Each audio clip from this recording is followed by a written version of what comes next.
пятницу, 11 октября, состоялось открытие кампуса молодежных инноваций «Цифровое поколение».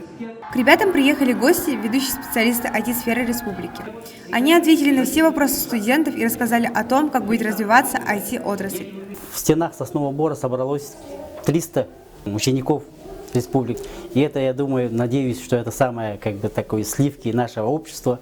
Дети самые умные, самые продвинутые, будущее нашей республики.